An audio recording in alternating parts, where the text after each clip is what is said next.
Hello and welcome to some more Star Citizen. There is a 3.2 alpha ship sale on now, where you can grab a variety of ships that are usable in 3.2, and there are a set of 4 new ship trailers for them as well, which were very, very cool.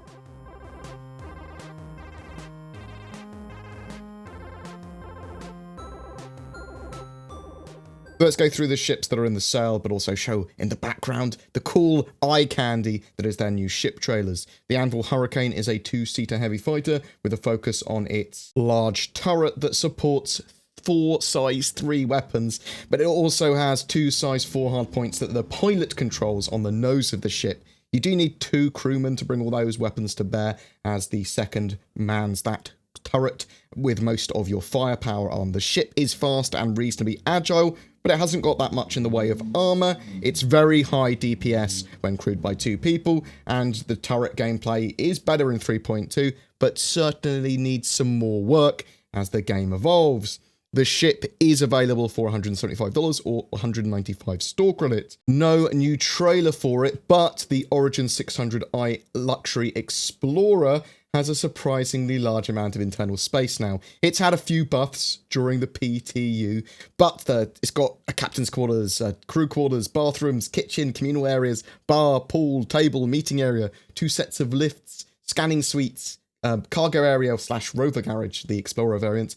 It's going to be pretty high on the tier of exploration and doing cool things in the universe kind of ship. I've seen 50 people on it at once as well, which is pretty cool. Now, for me, it's a natural progression from the Constellation series. If you had a larger crew, or you want something as more of a status symbol, or something a bit higher spec, it suits a medium-sized multi-crew. It needs people manning the remote turrets in order to defend itself from smaller ships, really. It's pretty cool to have it as a command ship for an org, or to take people around the verse in style when they want a service beacon drop off. But I'm hoping that there is VIP gameplay specifically suited to this ship, the 890 Jump, and some other ships where it will literally be some sort of VIP from Earth, the diplomats or whatever want to go to places and they want to travel in a 600i, or they'll pay you more by traveling in a 600i because it's a luxury ship. The ship is available from $435 or 475 store credit during the sale. The Aegis Eclipse is a single-seater stealth bomber suited for both atmospheric and space combat. It is the most stealthy ship in the game, though management of its power and systems obviously still play a part. It's got 2 size 2 guns for defensive combat, and I say defensive combat because 2 size 2 guns, if it's slogging it out in a dogfight, it's not going to do very well. But its offensive might comes from its 3 size 9 torpedoes. It can only fire 1 at a time, though. It needs to reload and spin them round and fire another one. You can fire them off pretty quick, but it does need time to lock onto its target as well. The ship will be able to cause huge amounts of damage to medium-sized ships all the way up to capital-sized ships with its payload. The trailer also suggests that it's very suited at attacking ground targets as well. It's not a ship that really wants to act solo in a larger scale battle. It wants to fire its torpedoes and then go to a mothership to reload. And it really have some traditional support after it's done its first strike if it hasn't killed or disabled its target. Stealth is much more featureful in 3.2, and this should make the ship pretty fun to run covert ops with. Some missions that are in 3.2 as well allowed you to avoid fighting. You can just complete the objectives, and this is a ship to do that in. The ship is available from $275 or $300 store credit. The Xperia Blade is an adapted variant, or adapted version, of the Vandal Light Fighter, the Blade, for human use. The ship is light and agile, it has 4 size 2 weapons. For me, it's more of a rare alien ship collector ship, or something that someone will want to mod for racing, maybe. Potentially, you can use it for pretending you're a Vandal in the future or something, maybe trick humans. I don't really know what sort of gameplay you'll be able to get from that in the future. It certainly looks amazing and cool though, and the cockpit and HUD are very different from other ships. It is cool, organic, and I love the Vandal ships, to be honest. The way they look anyway, maybe not how they perform. They are very much like skirmishes and battle, not my playstyle though. It's available from $250 or 275 store credit, and you basically are getting a rare ship alien tax on that, something to obtain in game for me, certainly.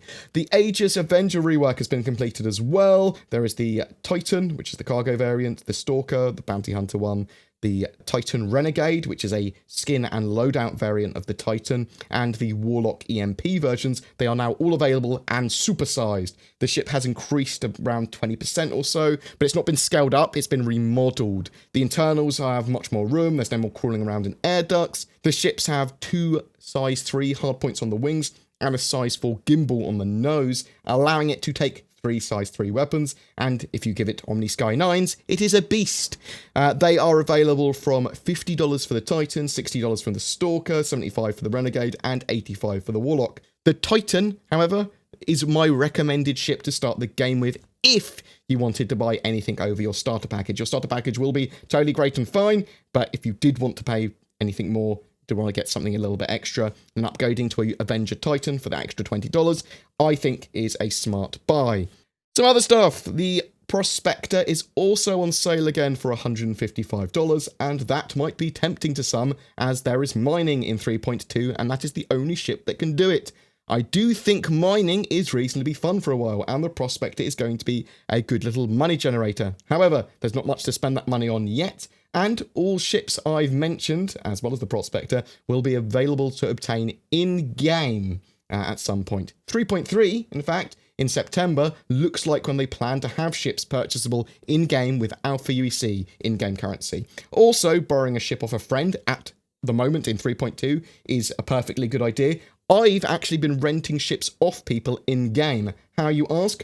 I arrange in chat to have the ship off them for a certain amount of Alpha UEC. Then I set up a transport service beacon for them to bring the ship to me. You could pre-arrange this out of game if you wanted, but just chatting to people in the in-game chat seems to have worked for me. Yes, there might be people that screw you around or whatever, but it's a way of getting a ship in-game now. And all I'm saying is that you only need a $45 game package to play Star Citizen and get involved with the open development of the game. Getting the rest of the ships when the game is finally released is going to be some of the fun gameplay.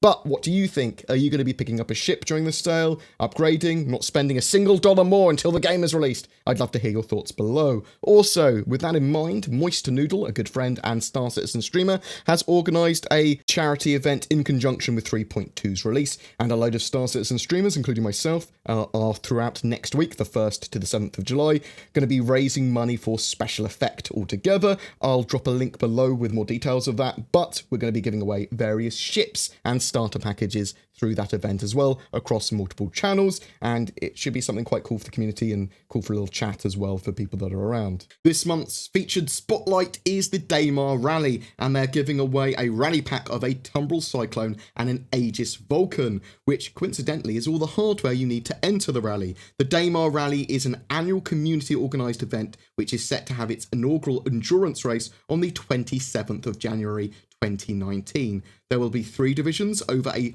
300-kilometre course set on Crusader's moon, Daymar. It is an in-game event, and I am very much up for these. A 4-person crew can sign up their team now with a ground vehicle and support vehicle. More info, the sign-up and complete rulebook can be found on daymarrally.com. All you need to do to be in for a chance of winning that rally pack, though, is be subscribed to my channel and comment on any of my videos throughout June. 1 per video. Each video gives you another chance to win. Also, I'm working with Shadow, which is a cloud-based subscription gaming PC service that gives you an alternative to upgrading, but also as a gaming PC anywhere. I'm trying to make the service as Star Citizen friendly as possible, but please check that out again in the description below if you're interested, and using the promo code BoredGamer will give you a discount too if you decide that you like it. Thank you very much for watching. Please don't forget to like and subscribe, as it really does help me, and I'll see you in the verse.